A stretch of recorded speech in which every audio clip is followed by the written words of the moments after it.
What's up YouTube? My name is Tim Truex and I'm coming here with my first video on my new reptile channel. If you're not into reptiles, then this channel is not for you. And I plan on making this a family-friendly channel.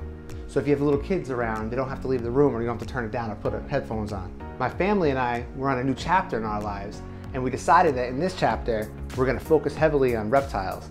And by that, what I mean is we're gonna have reading projects, we're gonna have educational videos, educational shows, and we're gonna do birthday parties, and really just connect people to reptiles. I chose to call my business Connection Reptiles because I really wanna go out there and just have people have that first experience with reptiles and maybe educate them. In these videos, we plan on showing you how we connect people to reptiles. And what I mean by that is we're gonna go out and film people's first reactions to these animals and also educate them. When I've been afraid of snakes like pretty much my whole life. When I was a kid, my father had a snake and I just stayed away from it. I didn't want nothing to do with it. I've had lizards my whole life. We even bred them for a long time. But snakes were always just a fear of mine. My son about 3 years ago wanted to get a snake. We're at the White Plains Reptile Expo and I was a little hesitant, but I always try to embrace anything he wants to do.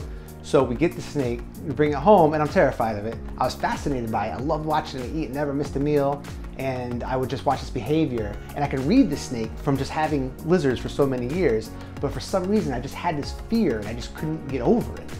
So we ended up buying a boa constrictor, like a baby, and for some reason the baby didn't help matters at all. Like I was afraid of the baby too. And it was striking at me, and I'm looking at it I'm not afraid to get bit by the thing. It's got a little tiny mouth, it's got no jowls or anything. You can tell it doesn't have any bite pressure, but yet I'm afraid of it. I couldn't figure out why. I'm like, what the heck is going on?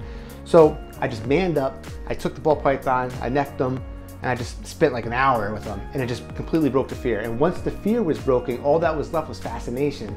And I've been just obsessed with it ever since. So in this channel, what I plan on doing is I plan on just really focusing heavy, not just on snakes. We have gargoyle geckos and stuff, and we're gonna get blue tongue skinks and some other cool stuff.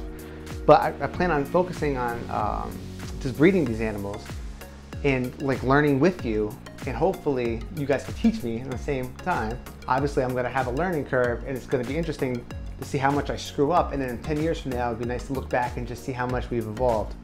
So if you're into reptiles and you're into just seeing a company grow, then like and subscribe. Turn on your post notifications this way that when we do make a new video and upload it, you can just watch it.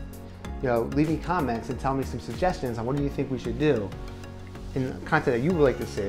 This is a banana ball python. She's a female. She's gonna be a future breeder in a couple of years. She's pretty dope. I like her. She's really pretty. She's really chill. We got some that bite, and I'll make a video on how we're stopping them from biting.